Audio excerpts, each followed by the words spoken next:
Bueno, estamos aquí con Rafael Ballesteros, dentro de las jornadas de tu obra, la novela y la transición. Esto es un vídeo que estamos haciendo para la Universidad de Génova, o sea que si no te importa comentar. Yo siento mucho no poder ir, yo siento mucho no poder ir y conectar con los amigos que tengo allí y hacer nuevos amigos, ¿no? Han sido muy amables conmigo, muy condescendientes, muy generosos, pero, pero no ha sido imposible ir, de manera que lo primero que quiero decir es que estoy muy agradecido a ellos, que en otra ocasión seguro que nos conoceremos. Muy bien, bueno, vamos al tema que nos compete ahora, que es un poco tu primera novela, que es La imparcialidad del viento, escribiste hace mucho tiempo. Y un poco la temática de lo que nos concierne aquí es la transición española. Tu novela tiene mucho que ver y evidentemente la figura tuya como escritor y por otro lado como diputado y político pues tiene una trascendencia importante. Coméntanos, vamos a empezar un poco para comenzar por la novela. Si te parece, ¿qué es lo que te llevó a escribir La imparcialidad del viento? Yo había, había acumulado por circunstancias de la vida, había acumulado unas experiencias políticas y sociales y personales muy impactantes, muy de cierta importancia y significación, ¿no? Y un amigo muy querido, magnífico escritor, Rafael Pérez Estrada, Rafael, de vez en cuando me decía, nos veíamos con mucha frecuencia, y me decía, cuéntame, hombre, cuéntame tal cosa, cuéntame tal cosa. Y él quiso que le contara mi experiencia en la detención, en los interrogatorios que sufrí en los años 1974 y la cárcel, modelo de Barcelona. Le interesaba fundamentalmente eso. Y yo se lo conté. Y me decía, más detalles, Rafael, ¿por qué? Pero, a qué gente conocías? ¿Con qué gente te relacionaste? ¿Qué ambiente había allí? ¿Cómo os trataban? ¿Qué posibilidades de conectar humanamente había allí? Etcétera. Y entonces yo le explicaba, le explicaba. También me gustaba explicárselo porque así yo lo revivía momentos que para mí han sido naturalmente muy importantes, ¿no? También muy traumáticos algunos, pero otros muy importantes y vitalmente para mí absolutamente claves, ¿no? Y entonces me dijo, al terminar yo de explicarle en unos cuantos días de charla por la tarde en su casa todo el acontecimiento y contestar a sus preguntas que no paraba, ¿no? Entonces me dijo, mira, Rafael, tú harás lo que te parezca, pero es un crimen si tú no escribes esto. Esta experiencia, con tu capacidad literaria, con la máxima capacidad literaria que tengas, yo tenía alguna capacidad literaria poética, pero no narrativa, ¿no? Tenía que medirme en ese plano también, ¿no? Para contar eso. Me dijo, yo no tendrías perdón si no escribieras novelas. Yo no le dije nada, voy a intentarlo, voy a intentarlo. Y a los 7 meses o 8 yo no le decía nada, ni él tampoco, porque era muy respetuoso, ¿no? Entonces le dije, toma la novela. Y está aquí, esta es la novela. Bueno, le gustó, le interesó y hubo la ocasión de publicarla y entonces la publicó. Yo la escribiría en los años 80 y tanto, por ahí, quizás 90, no lo sé. Y se publicaba en el 2004.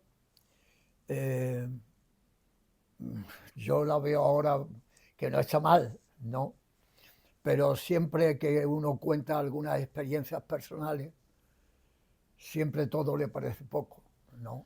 Claro, ahí es donde quería ir yo ahora. O sea, yo quería ir, ¿qué parte de tus experiencias personales están en la novela?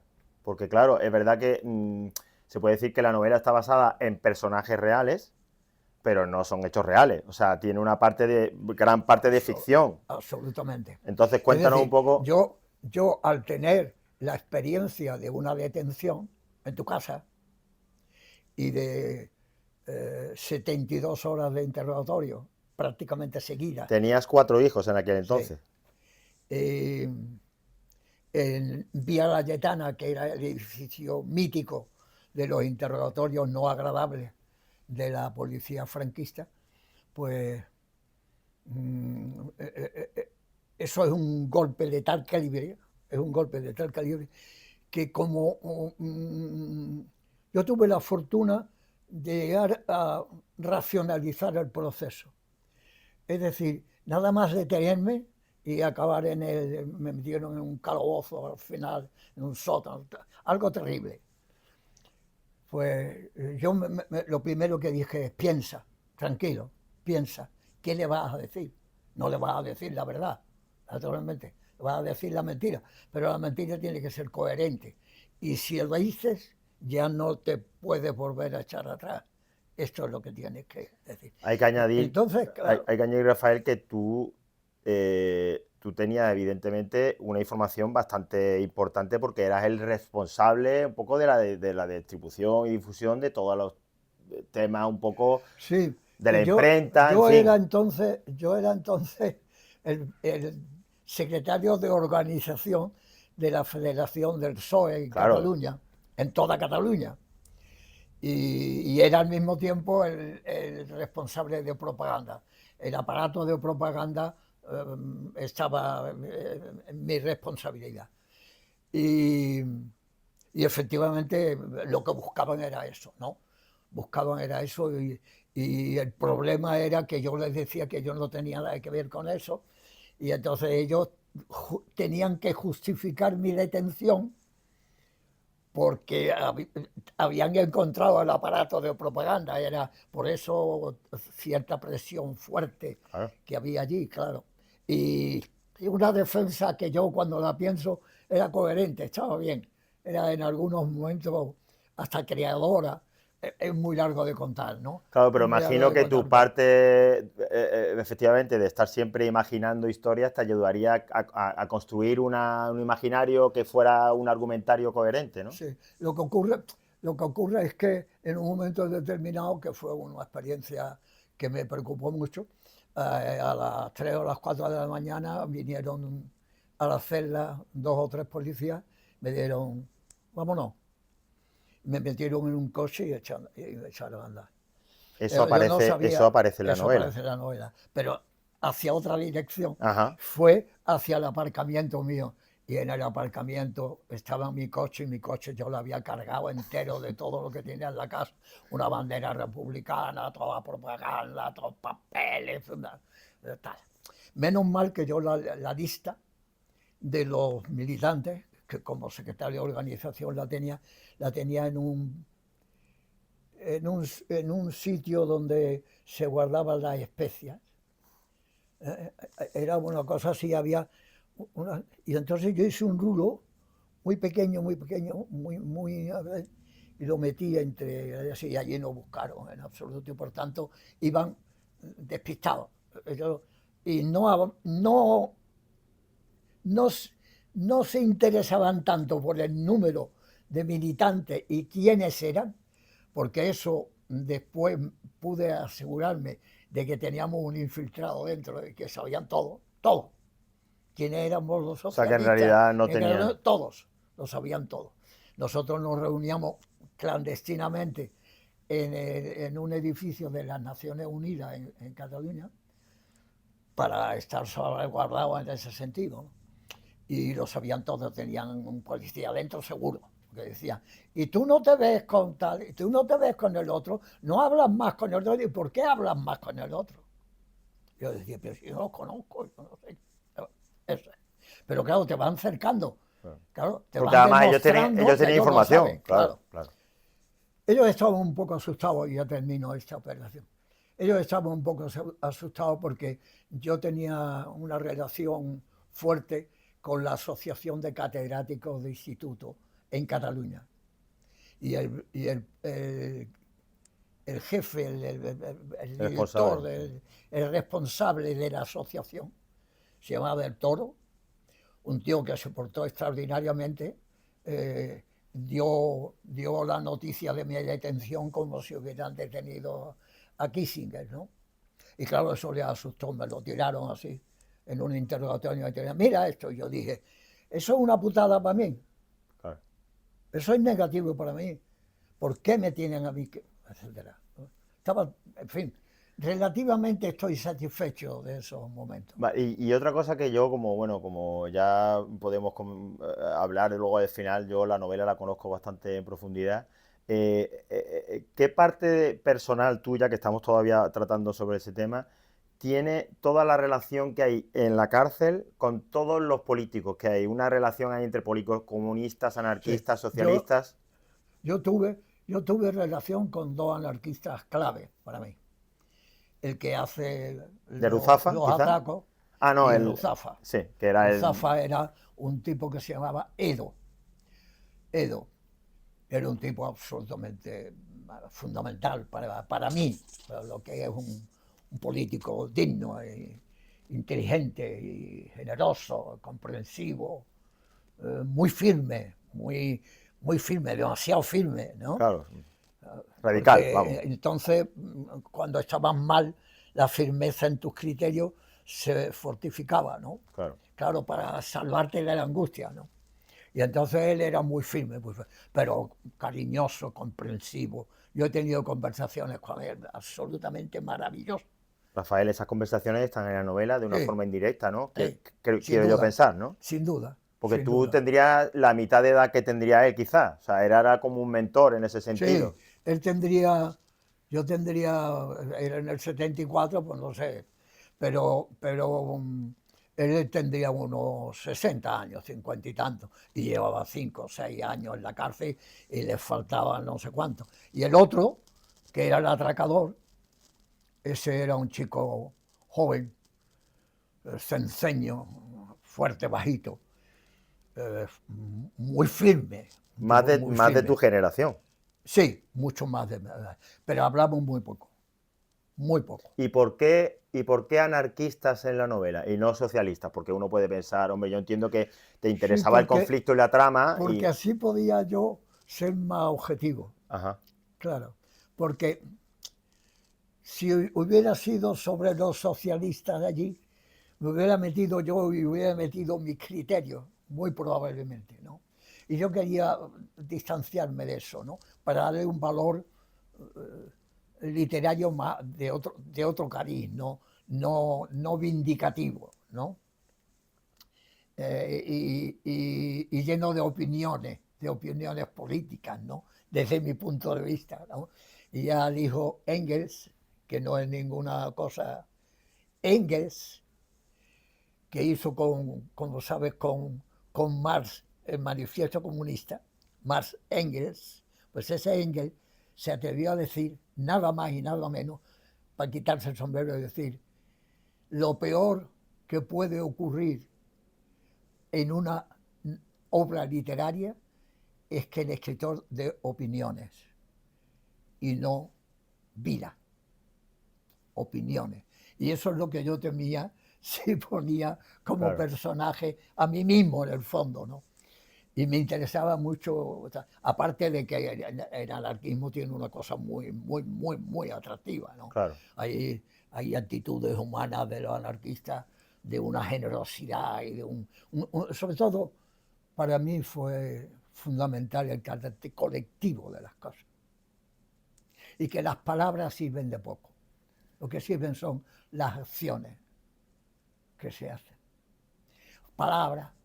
Por eso cuando llega un socialista a la cárcel, cuando llega un socialista joven a la cárcel, dice, habrá leído mucho y nos contará muchas cosas, pero habrá vivido poco, dice uno de los anarquistas. Mm. Claro, aquí viene una siguiente pregunta que va en relación con lo que estás diciendo. Si no querías posicionarte excesivamente con tu postura política y no querías que la novela fuera como una especie de panfleto Ese es. socialista, ¿no? Oh, Sino que querías mantener la distancia, realmente, a pesar de eso, ¿qué es lo que querías contar con la novela? yo quería contar fundamentalmente algo que viví muy directamente. Y es que desde el odio y desde el espíritu de venganza no se soluciona nada fundamental y positivo. Se pueden solucionar venganzas, odio, pero políticamente para la sociedad se arreglan pocas cosas desde el odio. Y yo quería eliminar el odio como fuera, ¿no? Y en algún momento creo que está en la novela muy clara esa intención. Sí. Sí, bueno, hay una parte muy clara que es cuando está el comunista que ha hecho una diana con la cara del torturador, y ahí hay una secuencia, Sí. hay un momento, una parte de la novela que está reflejado claramente. Lo dice el anarquista. Claro. Sí. Yo ya no... Sí. Podía haber una venganza, ¿no? Sí, sí, sí. Y le dije, yo estoy ya harto, dice el anarquista. Yo ya no quiero más odio. Yo lo que quiero es acción liberadora. Claro. Real. Aunque... Con el odio y la venganza no se arregla nada. Pero el final es realmente... Pues eso ya... No claro, quiero hablar del final. No, pero bueno, no vamos a hacer lo que se habla, ¿no? Pero quiero decir que evidentemente hay un final muy dramático dentro de la historia. Muy dramático. Pero no quita No, todo lo contrario, yo creo que lo Claro, potencia, ¿no? eso es, Claro, eso es. claro. Eso es. El odio no, la venganza no. ¿Qué arreglas con eso? Destrucción, nada más, no hay construcción. No construyes nada. Claro. Pero eso en esos momentos era difícil porque ya iremos con la trama más política de la historia, que es más difícil porque, bueno, en el sector de la izquierda, por decirlo así, que tienes siempre un enemigo claro, que es la dictadura, ¿no? Ahí había distintos puntos de vista diferentes que había que unificar. Sí, me interesa mucho el encuentro entre los anarquistas y los comunistas que había allí, ¿no? Y me encontré realmente con un hombre que murió, lo sacaron casi ya muerto y estaba en una celda solo porque no quería ir al hospital, a la enfermería, y estaba muriéndose de cáncer. Y tuve conversaciones con él personales que no olvidaré. Y hablaba siempre de venganza no. Claro. Y sobre todo, que no tengamos nosotros sentido de culpa, decía él. Hay algunos compañeros que tienen sentido de culpa. Ellos, que lo han hecho mal, que se han equivocado, y nosotros vamos a tener culpa. ¿Quién tiene culpa aquí que no sea Franco y los suyos, ¿no? Claro. Claro. Ese mensaje también está en la novela, claro. Ni culpa, ni venganza, ni odio, ¿no? De hecho, eso fue una de las claves que luego lo hablaremos, una de las claves de que la transición funcionara también, entiendo yo. ¿Cuáles fueron las dificultades técnicas que te encontraste a la hora de elaborar? Porque hablábamos antes, y lo comentabas antes, que tú habías sido siempre un poeta que trabajaba sobre una fórmula muy clara, con tu técnica elaborada, con distintas, sí. Pero luego a la hora de abordar una narrativa de estas características y encima una novela, entiendo que... Hay diferencias abismales, parece que no, pero hay diferencias abismales entre escribir una novela y escribir un poema. Abismales. El tratamiento del lenguaje, el tratamiento de la música, el tratamiento de la acción sentimental, pasional o discursiva, claro. Vital. Es todo. Las dificultades muchas porque no tenía ninguna experiencia, pero también había leído lo que había leído, lo he leído siempre con mucho cuidado, sobre todo verbal. Siempre he valorado mucho la construcción, ¿no? Por ejemplo, cuando leía a Borges, casi me interesaba más la construcción y el tipo de lenguaje que usaba y la música que la propia obra literaria, ¿no? Y lo mismo me pasó con Proust o con Onetti. Me interesaba la música. Es decir, lo vinculado más a lo poético, ¿no? Pero había captado algunos procedimientos de la narrativa que creo yo que están bien, ¿no? Tienen decencia, ¿no? No hay torpeza exagerada en la novela. Hombre, creo que hay un discurrir tienes una trama bastante, quiero decir, se podía incluso, bueno, una trama carcelaria y luego tienes una trama, en fin, Humana también, mucho, humana, claro, muy, fuera. o sea, que hay, aparte de un lenguaje y un ritmo y que eso te viene ya más dado de ser poeta, pero también hay una construcción ahí de personajes bastante importante, ¿no? Matizable y cambiable, ¿no? No de un tirón. ¿Sabes? Ruzafa siempre, en el fondo, tiene dudas del amor suyo, de su vida personal, de su idea nunca, pero de su vida personal, sí que hace con el amor y sus necesidades vitales No y está tal. aquí, pero creo que es eh, muy importante que hablemos de esto porque para mí creo que hay un tema esencial en toda tu obra literaria, que es el tema de la traición. En esta novela, la traición también es... Sí, pero no tanto. La traición es sentir, yo he sentido alguna traición y la he sufrido mucho, ¿no? Y me ha impedido vivir de una manera más creadora. Siempre esos sentimientos como de que exige una revancha, un odio, un resquemor, eso siempre es negativo, siempre es negativo. Y tiende uno, o por lo menos yo he tendido, ¿no?, a vivir las traiciones y ese tipo de cosas con mucho sentimiento, ¿no? Me han golpeado muy duro eso, ¿no? Pero bueno, Eh, ¿Cuáles son para ti? Ahora vamos a partir a partir un poco esta entrevista que tenemos tú y yo, y la pasamos un poco al tema de la transición. Y creo que la primera pregunta que hay, bueno, hay no un debate, pero bueno, hay siempre distintas opiniones sobre realmente cuáles son las fechas o los acontecimientos importantes que marcaron realmente la transición del paso de la dictadura a la democracia. la primera fecha que se pone normalmente es la de la muerte de Franco, como es lógico, ¿no?, que es el 75.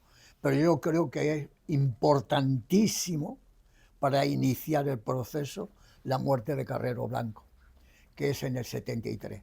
Carrero Blanco era el destinado por Franco para sucederlo, con todo lo que significaba la conciencia de suceder a Franco, es decir, con la capacidad absoluta de ser extraordinariamente duro e insensible, ¿no?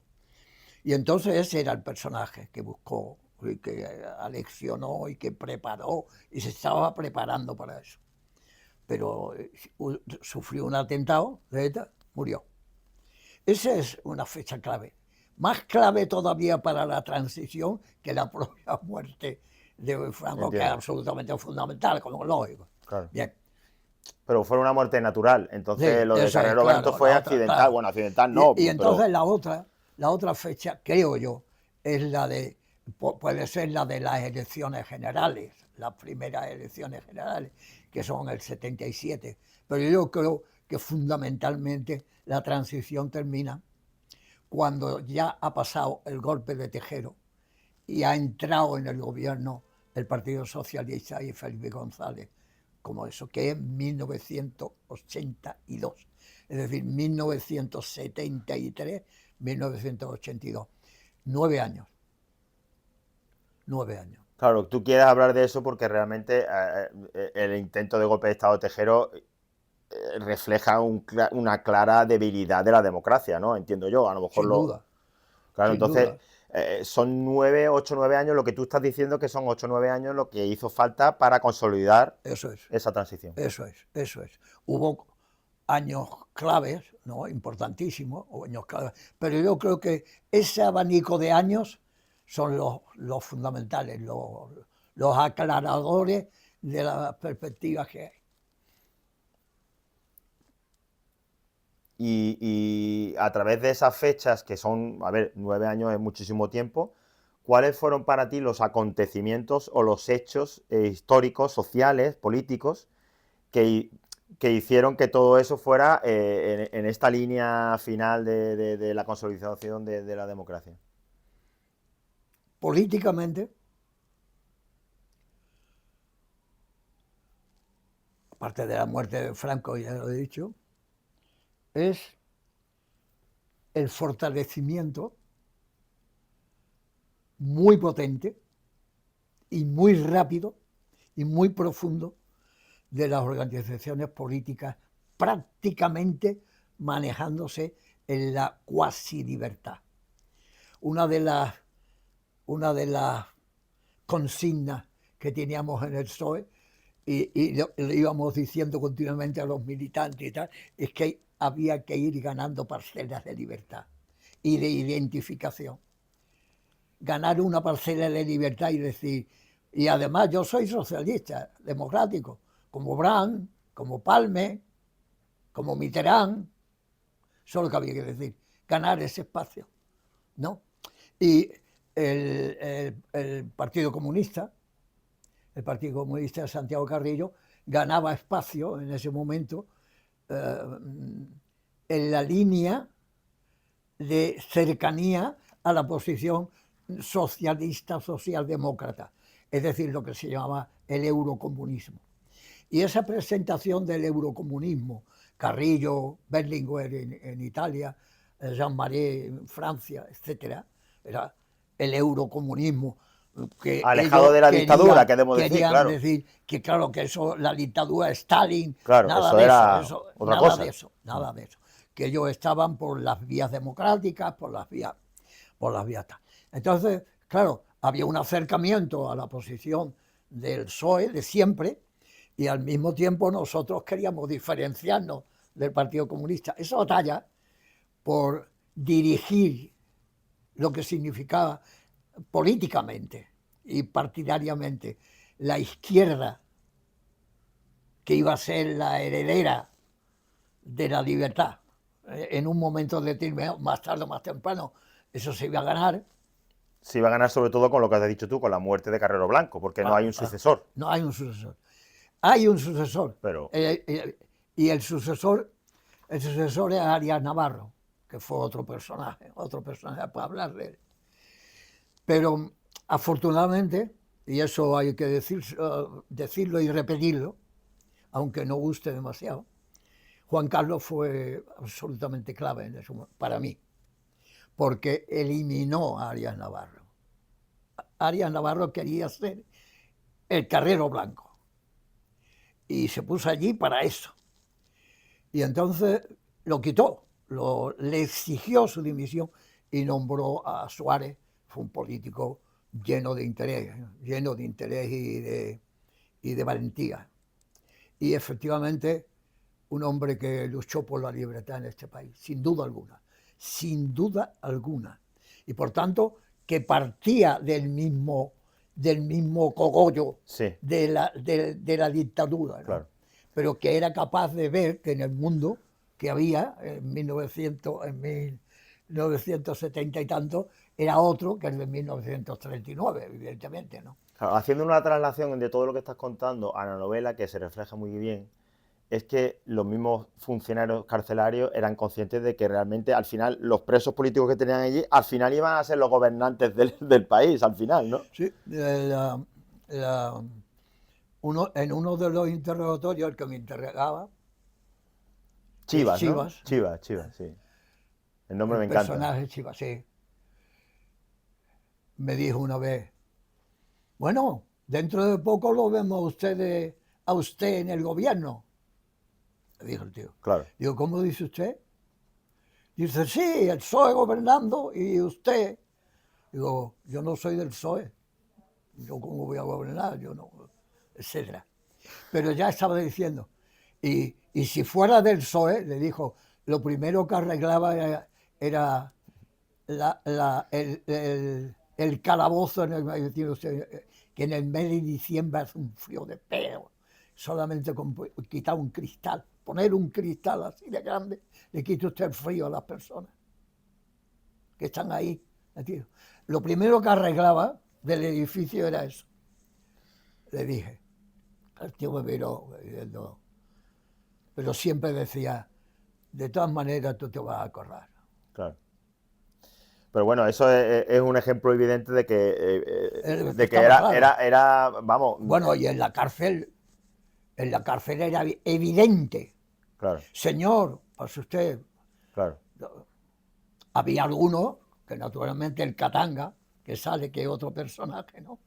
Sale que era un fascista, militante, ¿no? Y le molestaba los presos políticos. Pero había otros que pensaban que esa gente pues llevaba la razón, ¿no? Y que no tenía ningún sentido que todavía estén en la cárcel por lo que pensaban. No había violencia por ningún lado, ni en el Partido Comunista, ni en los comunistas diferentes, ni en los socialistas diferentes, ni nada. Otro problema fundamental que había era naturalmente el ejército. Sí, a eso iba ahí. El ejército estaba en silencio, no decía nada, cosa muy mala, Claro, muy mala. Y no había conducciones directas, fáciles, entre la izquierda que iba a desarrollar la transición y elementos militares. Se intentó con la UMD, Unión Militar Democrática, que hubo algunos amigos míos que se metieron allí y estuvieron. Y yo, por ser amigo de los amigos, ayudé un poco en algunos momentos y tal. Eran tipos muy interesantes, muy valientes, además, muy valientes. Y claro, ese proceso de silencio y de preocupación, por parte de eso, termina por explotar en 1981 con Tejero. claro. Y cuando fracasa, es cuando fracasa de verdad. Ya se tienen que posicionar. Es cuando se tiene que posicionar. Claro. Se posicionan unos a favor y otros en contra. Ese es el momento clave. Claro. Ese es el momento clave. 1981. Sí, claro. Y a mí me parece muy interesante saber tu punto de vista sobre, porque evidentemente la izquierda, y por decirlo así, en aquel momento el CDS, el centro, Suárez, ¿no? Calvo Sotelo, en fin, pero ¿qué papel jugó la derecha que actualmente el PP, que antiguamente era fundado, Pues fue Alianza Popular, Fraga, 7 ministros ¿no? Fundaron... Sí, pero había una derecha inteligente, Okay. inteligente, de verdad inteligente, y convencida de que la única salida del país, no del franquismo, no le interesaba encontrar una salida al franquismo, sí le interesaba naturalmente que la dirección, es decir, que en vez de estar Franco estuviera Juan Carlos I, claro, Entiendo. no una república, eso era demasiado fuerte, ¿no? Sí. Es decir, había una monarquía parlamentaria. Entonces, Sí. eso es lo que se aceptó discutiendo, ¿no? Eso es lo que se aceptó. Pero aparte de los militares, que era absolutamente clave, había otra cosa fundamentalmente clave también en España, que era la Iglesia.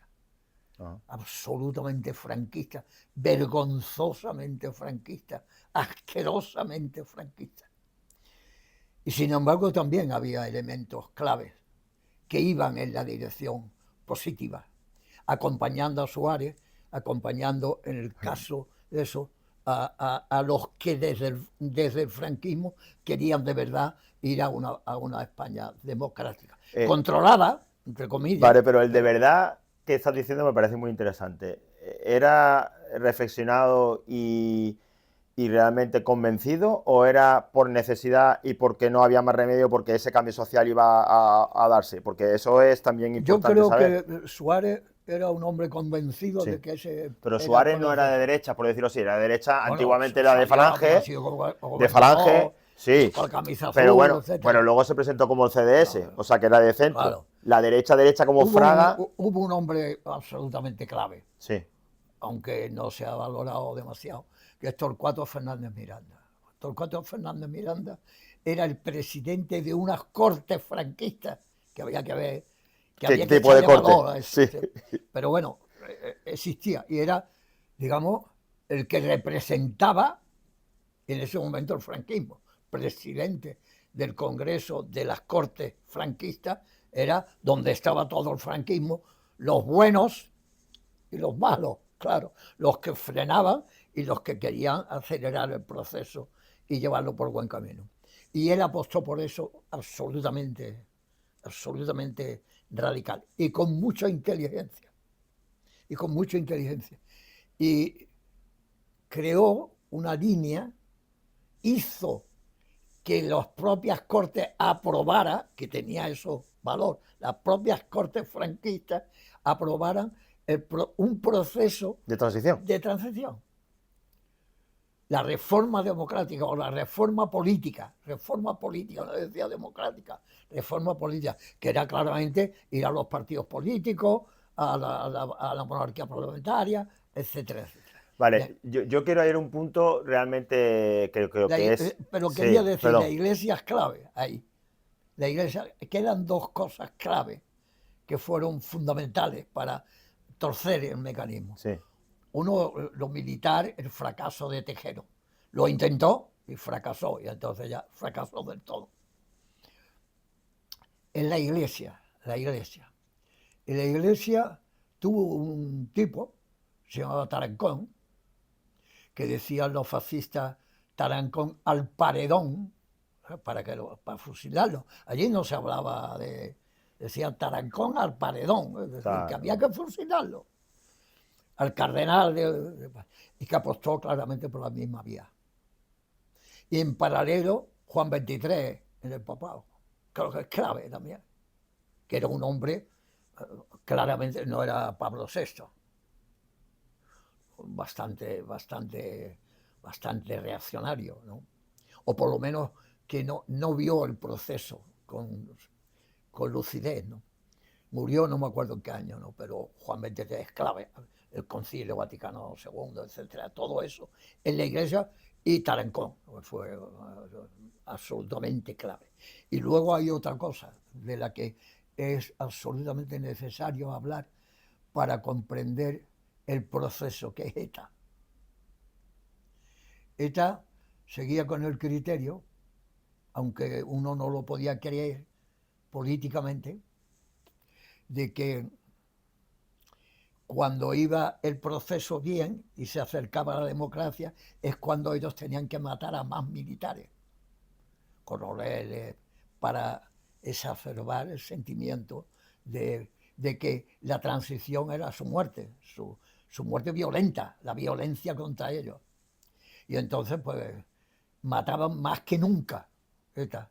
Cuando íbamos haciendo la transición, ella iba matando cada vez a más personas. Pero Incluidos políticos también.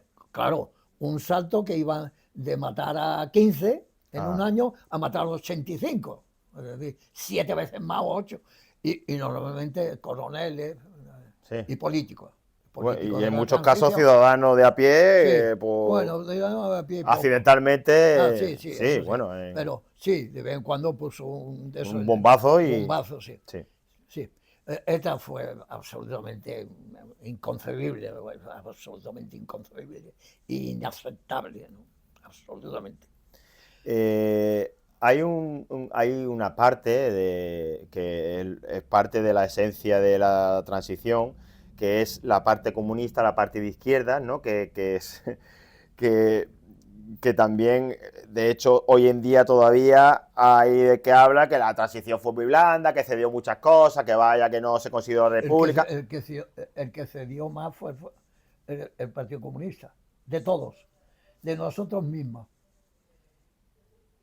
De nosotros mismos, que éramos muy prudentes, claro, porque no jugábamos lo que nos jugábamos. Nosotros éramos conscientes que si nos equivocábamos, echábamos el país para atrás otros 10 o 12, 15 años. Claro. Estábamos seguros de eso, si nos equivocábamos.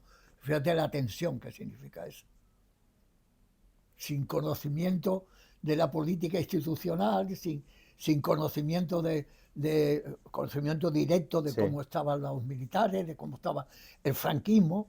Es que a ¿Qué estaba futuro, pensando de verdad Fraga? claro, es que a futuro es muy fácil, claro, Ahora hablar. pero ver en ese momento realmente que si te equivocas, Y en eso Felipe González fue un maestro. Un maestro. Un maestro. Un maestro. Un maestro. Y las relaciones de del partido con Juan Carlos y la monarquía son muy interesantes, pero hay que explicarlo un poquito Claro, hace falta tiempo para después. desarrollarlo, claro. Sí, sí, pero creo que habrá tiempo. Intentémoslo. Muy Eh, bien. es Pues no muy sé si interesante. quieres añadir algo más, porque la idea era hacer una entrevista de unos 35 minutos, hablando de las dos partes. Hay muchas cosas que hablar de la transición, pero Bueno, hay una serie de datos que yo creo que habría que decir, si me permiten, ¿no? claro, De esos 9 años, hay 2 años fundamentales para mí. Uno en 1976, que ocurren dos cosas fundamentales, fundamentalmente desde el punto de vista del Partido Socialista, que era el que yo conocía bien. directamente. Sí. En el año 76 hay un congreso del PSOE en Madrid sin estar permitido el partido todavía. Esa especie de... Y vinieron Palme, Mitterrand, Nenni, Pietro Nenni, Foot, inglés, Willy Brandt, en fin, todos los europeos socialistas estuvieron allí, dándole abrazos a Felipe y a Alfonso. Y yo tuve la fortuna porque es verdaderamente una fortuna, de que quisieron que yo estuviera en la Ejecutiva Federal.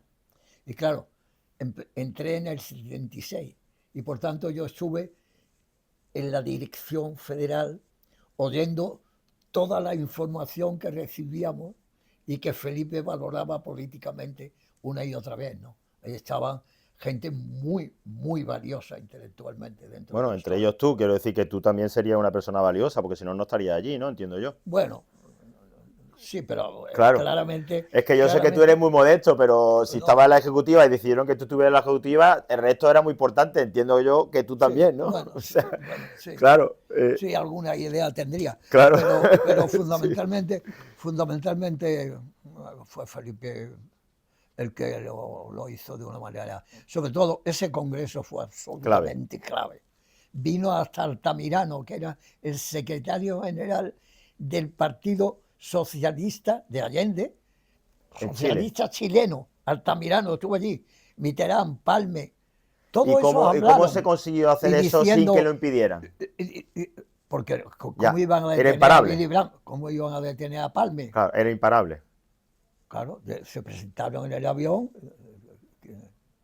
Hombre, habría negociaciones, habría la noticia de, mire usted, va a venir Willy Brandt y Nenni y vamos a reunirnos en un congreso, Pero hacerlo abiertamente era una demostración de que era de que imparable ya ya. era imparable. Y Claro. además de que ya no tenía, de que ya no había manera. Efectivamente, poco después, meses después, fuimos reconocidos oficialmente y 2 meses o 3 antes de que lo fuera el Partido Comunista. Y eso fue una decisión de Suárez, reconocer al Partido Comunista. Eso Fue, hay que echarle valor, pero era una medida absolutamente necesaria. Era imposible claro. ir a unas elecciones generales, como se fue en el 77, sin que estuviera reconocido el Partido Comunista, ¿no? Que reconoció no la república, que reconoció Sí. la monarquía, que reconoció, en fin, la democracia y los partidos políticos y las elecciones y una constitución absolutamente. Es decir, que hubo un reconocimiento muy claro de que su posición era muy lejana ya al Partido Comunista Soviético, digamos, por decirlo de alguna Sí. manera, ¿no? Muy lejana. Y después de esa fecha que dices del 76, que evidentemente es un Esa es evento clave. clave, ¿cuál sería la otra fecha? La otra fecha es porque existe un proceso clave que es la amnistía. La amnistía. La amnistía que yo iba, a mí me decían los compañeros, tú chillas mucho de broma, tú chillas mucho cuando vamos por la calle diciendo amnistía, libertad. El grito común de todos los demócratas entonces era amnistía y libertad. ¿En qué fecha estamos hablando? 77, 76, 75. Ujú. Amnistía y libertad. Y decía, tú estás muy animoso, chillando mucho, porque es que yo estaba en libertad provisional y estaba esperando Claro, el juicio, claro. y entonces Te si había competí. amnistía, yo no iba a ser juzgado, ¿no? Claro, claro, Porque a mí me dieron la libertad condicional, me sacaron de la cárcel entiendo. en libertad provisional, porque Hay yo unas imágenes muy famosas, era ¿no? provisional porque tenía que estar Claro, vigilado y se me iba a juzgar por el Tribunal de Orden Público, que a mí me dijo el abogado, mi abogado, vas a perder la cátedra, como poco, vas a perder la cátedra. con 4 churumbeles. Sí. Claro, yo decía, amnistía. Me decía, chillas mucho. Hombre, hay unas imágenes muy... No sé si fue en la cárcel de Madrid, en Carabanchel, creo, probablemente, no lo recuerdo exactamente, pidiendo la amnistía, que salieron los presos, hicieron como una especie de... y subieron a A la los cárcel, a los tejados, tejados, y sí, desplegaron una pancarta, y aquello fue sí, sí, un punto de sí. inflexión importante. Hubo momentos, y sobre todo, lo tengo que decir, ¿no? Yo he tenido compañeros con un valor y una dignidad en la clandestinidad muy dura en algunos momentos, muy dura, con un valor y sin ningún protagonismo, jugándose todo sin una foto y sin un reconocimiento. Son muy importantes. Eso había miles en España en ese momento, de todos los partidos políticos seguro, ¿no? Pero yo lo he vivido de cerca y conozco sus nombres y tengo sus caras en la cabeza, ¿no? Una gente con un valor y una dignidad tremenda, tremenda. Y yo me sentía muy orgulloso, muy preocupado siempre, pero al mismo tiempo muy orgulloso. Y el orgullo significaba inmediatamente firmeza. Nos sentíamos muy firmemente convencidos de que esto tenía que salir bien. Nos la jugábamos, ¿no? Para cerrar, yo creo que es muy importante sacar esa reflexión que has hablado antes de tu novela, que el rencor y la ira y el no hubiese funcionado si hubieses planteado todo Sí. eso con un...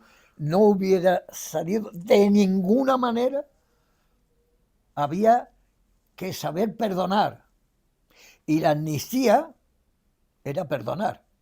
La amnistía, naturalmente, todos los de ETA, todos presos, yo que esperaba juicio, otros que estaban en la cárcel todavía, etcétera, toda la calle. Pero también todos los de derecha, que nosotros podíamos inmediatamente que hubiera libertad denunciarlos, porque te habían interrogado, te habían Claro. pegado, te habían menospreciado y otros habían fusilado. ¿Eh? Que estuvieron fusilando hasta el año 75.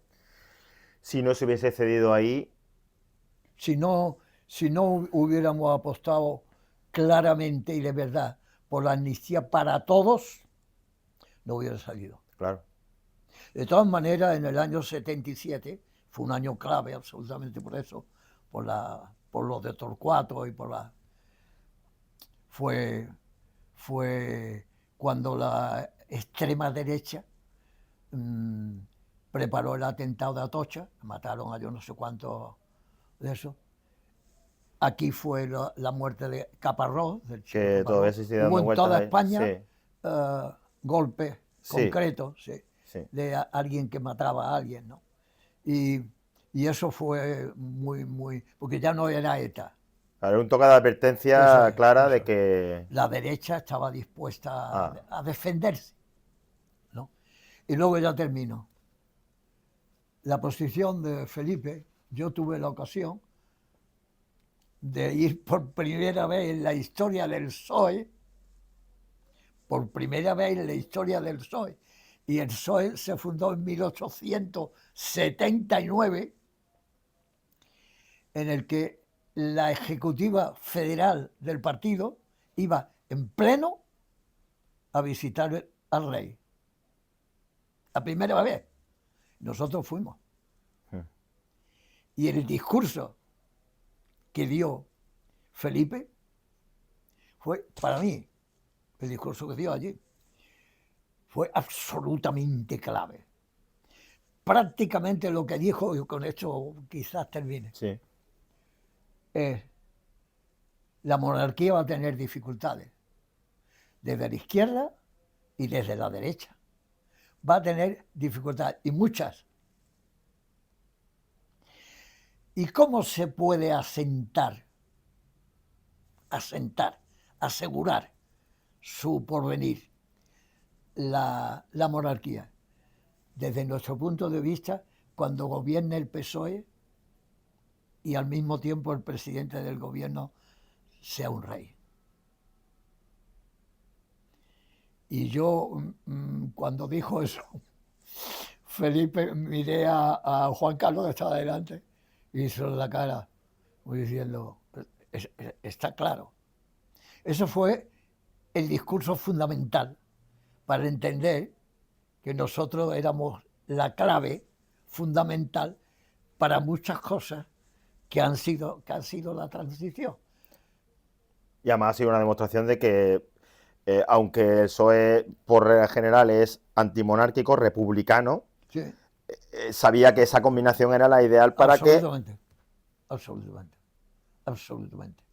Un rey que no gobierna, que es parlamentario, que incluso está muy limitado en todos los sentidos, pero que naturalmente no obliga, no fuerza, no defiende a martillo la República. Porque eso sí que no lo pasaba en la derecha, ni los militares, por supuesto. Sin embargo, ganándonos al rey, entre comillas, el proceso era mucho más fácil para hacer la transición. Claro.